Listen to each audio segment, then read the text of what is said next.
गजब ही हो गया, अद्भुत, चमत्कार, अकल्पनीय। ऐसे लगता है जैसे कल का ही दिन था। 10 साढ़े 10 साल पहले 26 नवंबर 2012 को हमारी पार्टी बनी।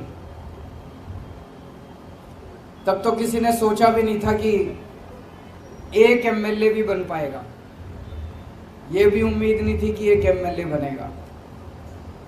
और आज 10 साढ़े 10 साल के अंदर आम आदमी पार्टी देश की राष्ट्रीय पार्टी बन गई है। 1300 से ज्यादा पार्टियां हैं देश में,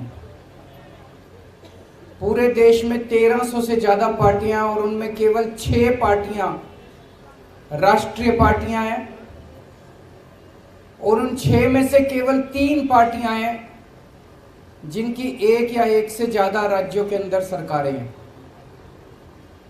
उन 3 में आम आदमी पार्टी आती है, बीजेपी, कांग्रेस, आम आदमी पार्टी। तो सबसे पहले मैं सभी कार्यकर्ताओं को तहे दिल से बहुत बहुत बधाई देता हूं। सभी सपोर्टर्स को, हमारे शुभचिंतकों को, हमारे वोटर्स को,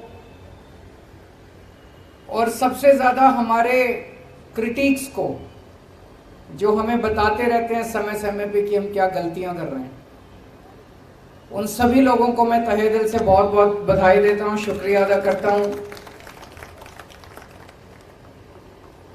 भगवान ने वहां से, उस वक्त तो अपने पास कुछ भी नहीं होता था, ना पैसे थे ना आदमी थे।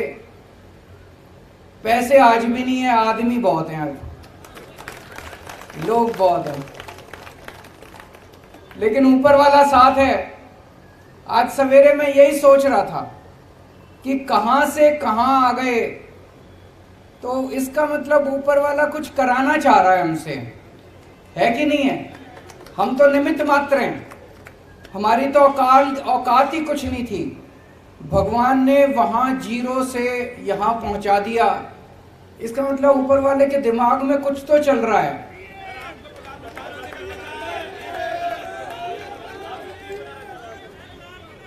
ऊपर वाला कुछ तो हमसे, देश के लिए कुछ तो कराना चाह रहा है।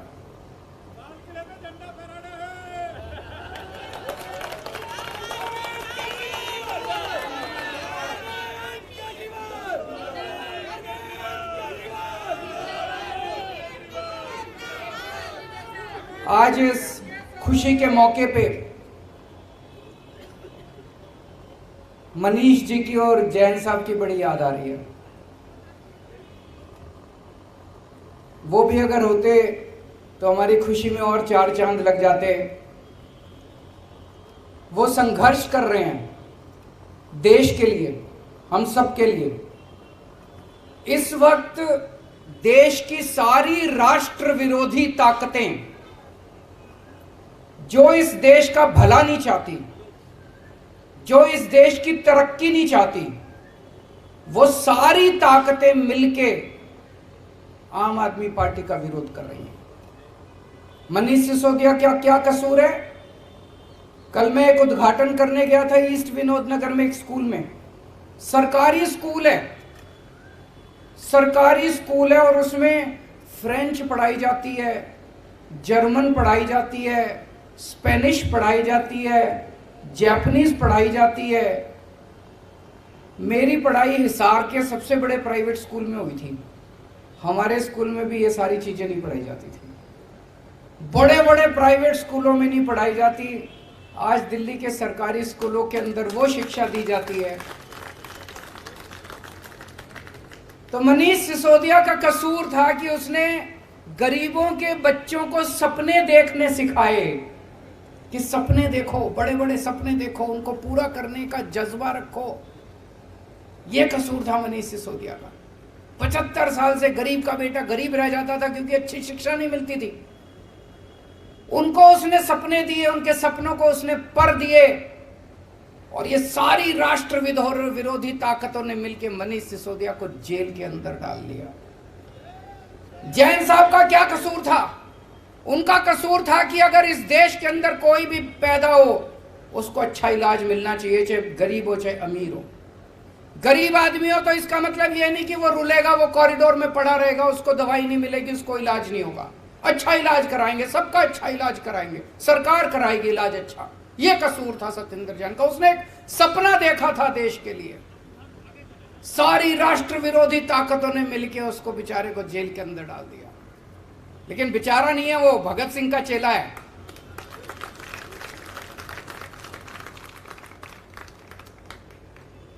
तो ये सारी राष्ट्र विरोधी ताकतें आम आदमी पार्टी को रोकना चाहती है, लेकिन ऊपर वाला हमारे साथ है। किसी की हिम्मत नहीं है। मैं हमेशा कहता हूं, no one can stop the idea whose time has come. इस पूरी यात्रा में बहुत सारे ऐसे लोग हैं जिन्होंने बहुत कुर्बानियां दी, बहुत संघर्ष किए। हमारे बहुत साथी हैं जिन्होंने खूब डंडे खाए। आपने भी खाए?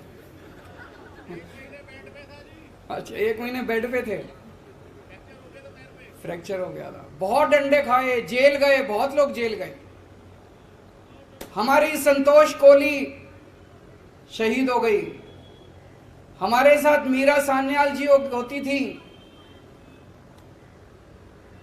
बिपिन करके एक लड़का था पंजाब में, चुनाव में प्रचार के दौरान उसका हार्ट अटैक हो गया। और भी ऐसे कई लोग हैं जिनको हमने इस यात्रा के दौरान खोया है।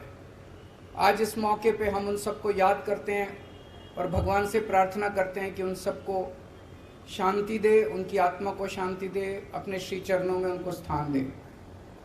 बहुत सारे ऐसे लोग हैं जिन्होंने बहुत संघर्ष किया। अपने परिवार नौकरी करते थे, अच्छी अच्छी नौकरियां छोड़ के आ गए, क्योंकि उन्होंने सबने सपना देखा था कि एक दिन ऐसा आएगा जब देश के अंदर अच्छी शिक्षा मिलेगी। वो सब बड़े खुश हैं कि दिल्ली के अंदर, अब पंजाब के अंदर जिस तरह से मॉडल गवर्नेंस का बनाया जा रहा है, उनके सपने पूरे हो रहे हैं। बहुत लोगों ने संघर्ष किया है और आज टाइम है अपनी आइडियोलॉजी को याद करने का, अपनी विचारधारा को याद करने का। आम आदमी पार्टी की विचारधारा के 3 स्तंभ हैं। याद है ना सबको? याद नहीं है? 3 स्तंभ हैं। कट्टर ईमानदारी, मर जाएंगे, देश के साथ गद्दारी नहीं करेंगे, बेईमानी नहीं करेंगे, एक टाइम की रोटी कम खा लेंगे लेकिन बेईमानी नहीं करेंगे। बेईमानी का पैसा घर में नहीं आएगा। कट्टर ईमानदारी। दूसरा स्तंभ है कट्टर देशभक्ति। देश के लिए जरूरत पड़ेगी तो जान हाजिर है, फांसी पे चढ़ जाएंगे। और तीसरा स्तंभ है इंसानियत। इंसान को इंसान समझना है। इन लोगों की तरह गुंडागर्दी नहीं करनी। गुंडागर्दी हमारी विचारधारा नहीं है, उनकी हो सकती है। इंसानियत, इंसान के लिए कुछ भी करने की जरूरत पड़े, इंसान से मोहब्बत करनी है। हम गाते हैं ना, इंसान का इंसान से हो भाईचारा, यही पैगाम हमारा। तो इंसानियत तीसरी हमारी आइडियोलॉजी है। पहली बार देश के अंदर पहले कहते थे चुनाव लड़ने के लिए इतना पैसा चाहिए, बेईमानी तो करनी पड़ती है। हमने दिखा दिया कि ईमानदारी से चुनाव लड़े भी जा सकते हैं और जीते भी जा सकते हैं। हमने दिखा दिया कि ईमानदारी से सरकार चलाई भी जा सकती है और सफल सरकार चलाई जा सकती है। हमने साबित कर दिया कि सफल सरकार तो ईमानदारी से ही चलाई जा सकती है, बेईमानी से सफल सरकार नहीं चलाई जा सकती। तो जैसा मैं कह रहा था, भगवान हमसे कुछ कराना चाह रहा है। हम सबका सपना है कि भारत दुनिया का नंबर 1 देश बने, मेक इंडिया नंबर 1। और हमारा देश बन सकता है नंबर 1। हमारे देश के अंदर क्षमता है, लोगों में क्षमता है। और शायद भगवान ये चाहता है कि भारत को दुनिया का नंबर 1 देश तो ये आम आदमी पार्टी वाले ही बनाएंगे। ये काम हमारे हाथों से ही कराना चाहता है।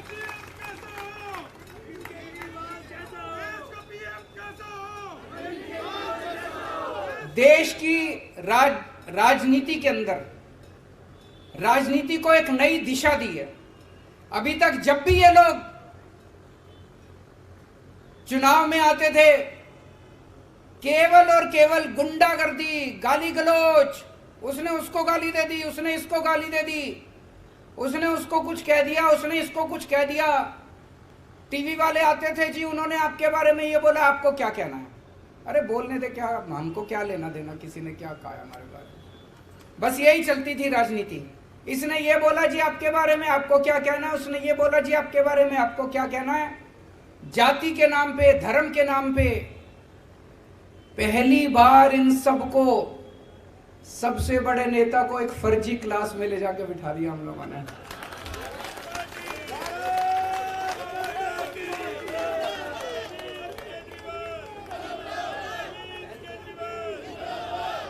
वो पता नहीं असली स्कूल में गए कि नहीं गए, लेकिन इस जिंदगी में उनको एक दिन असली स्कूल में भी भेजेंगे।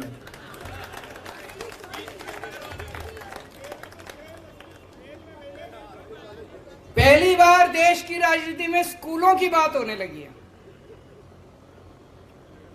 जहां हम जाते हैं चुनाव लड़ने, वहीं पे सारी पार्टियां स्कूलों की बात करती है, अस्पतालों की बात करती है, मोहल्ला क्लिनिक की बात करती है। सुन के अच्छा लगता है। यही तो होनी चाहिए राजनीति। असली राजनीति तो यही है कि स्कूल की बात हो, राजनीति, पानी की बात हो, बिजली की बात हो। अब सारी पार्टियां कहती है बिजली फ्री देती नहीं है, कहती तो हैं, कहलवा तो दिया सबसे। अमित शाह जी ने भी एक, मेरे को याद है कहीं बोला था, वेस्ट बंगाल में जाके बोला था हमारी पार्टी की सरकार बनी तो इतने यूनिट बिजली फ्री, कहलवा सबसे दिया, करवा भी देंगे सब लोगों से धीरे धीरे।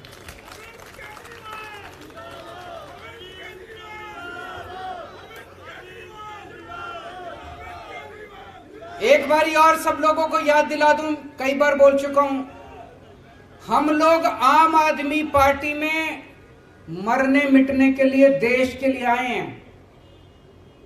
अगर किसी के मन के कोने में कभी आए पद की इच्छा, पैसे की इच्छा, प्रतिष्ठा की इच्छा, तो या तो वो फीलिंग निकाल देना और या आम आदमी पार्टी छोड़ देना। गलत पार्टी में आ गए। और उसमें अब एक चीज और ऐड कर रहा हूं, ये अब जेल में डाल रहे हैं। मैंने कहा ना, सारी राष्ट्र विरोधी ताकतें इकट्ठी हो गई है आम आदमी पार्टी के खिलाफ। वो नहीं चाहती कि देश की तरक्की हो, वो नहीं चाहती देश में स्कूल खुलें, वो नहीं चाहती देश में अस्पताल बने। वो सारी राष्ट्र विरोधी ताकतें हमारे को रोकना चाहती हैं, देश की तरक्की रोकना चाहती हैं। वो अब आपको सबको जेल में डालेंगे, एक एक करके सबका नंबर आएगा, सबका नंबर आएगा एक एक करके। कम से कम 8 से 10 महीने जेल में जाने के लिए तैयार रहना पड़ेगा, उससे ज्यादा नहीं रखेंगे, क्योंकि कुछ करा ही नहीं, फिर उसके बाद तो बेल वेल मिल ही जाती है। तो अगर किसी के मन में डर है, अगर किसी के मन में डर है तो आम आदमी पार्टी छोड़ देना।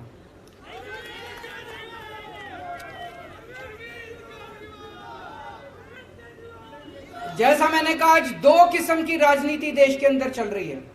एक पॉजिटिव राजनीति, आपने देखा होगा दिल्ली के अंदर हम चुनाव लड़े, हमने कभी किसी को गाली नहीं दी।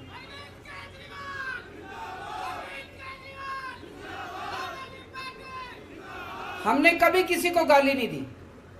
हम हमेशा, मैंने पिछले चुनाव में, दिल्ली के चुनाव में, चुनाव के पहले बोल दिया था कि भाई मैंने 5 साल में काम किए, अगर आपको मेरे काम अच्छे लगे तो मेरे को वोट देना, नहीं तो मेरे को वोट मत देना। काम के नाम पे वोट मांगे हमने। पंजाब में गए, हमने अपनी गारंटियों के नाम पे वोट मांगे। गोवा में गए, गुजरात में गए, अपनी गारंटियों के नाम पे, काम पे वोट मांगे। ये पॉजिटिव राजनीति है। और ये लोग जो गुंडागर्दी करते हैं, मारकाट करते हैं, लड़ाई झगड़े करते हैं, गाली गलौज करते हैं, ये नेगेटिव राजनीति है। इस देश को पहली बार हम लोगों ने एक पॉजिटिव राजनीति दी है। आज इस मंच से इस देश की जनता को आह्वान करना चाहता हूं कि भारत को नंबर 1 देश बनाने के लिए आम आदमी पार्टी के साथ जुड़िए। और आम आदमी पार्टी से जुड़ने के लिए एक नंबर दे रहा हूं, उस नंबर पे जो जो लोग देश भर में, आप तो जुड़े हुए हैं, आपको करने की जरूरत नहीं है, इस पे मिस कॉल मारें जो जो देख रहे हैं।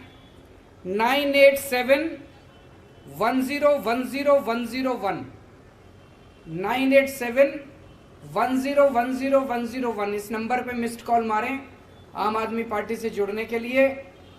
और अंत में भगवान से प्रार्थना करता हूं कि अगर इस देश की सेवा के लिए ये जान चली जाए तो अपने को बहुत सौभाग्यशाली समझूंगा।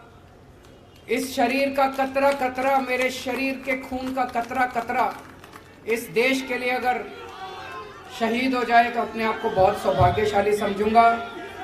देश के उन सब करोड़ों लोगों को सलाम जिन लोगों ने इतने कम समय में आम आदमी पार्टी पे इतना विश्वास किया, इतनी बड़ी हमको जिम्मेदारी दी। राष्ट्रीय पार्टी बनने की जिम्मेदारी कोई छोटी जिम्मेदारी नहीं है, बहुत बड़ी जिम्मेदारी है। ऊपर वाले से प्रार्थना करता हूं कि ये जिम्मेदारी पूरी ईमानदारी और निष्ठा के साथ हम लोग पूरी कर पाएं, ऐसा हमें ताकत दें, हमें सद्बुद्धि दें। बहुत बहुत शुक्रिया। भारत माता की।